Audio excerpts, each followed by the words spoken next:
Рождественский вечер собрал на сцене Остинского театра начинающих артистов Северной Осетии. Первым на сцене появился ведущий Алихан Баразгов, которому предстояло как следует разогреть и без того горячую публику. Захватывающие акробатические номера в воздухе, мастерски исполненный битбокс, динамичный хип-хоп и брейк-данс. Все это и многое другое талантливые ребята представили на творческой тусовке.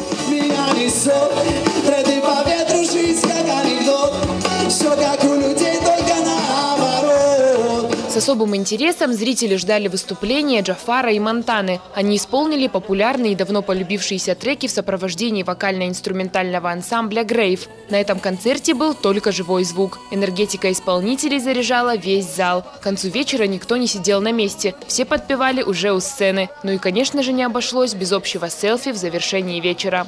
Ирина Дзабаева, Тома Валиева, Заур Цеов, Осетия ТВ.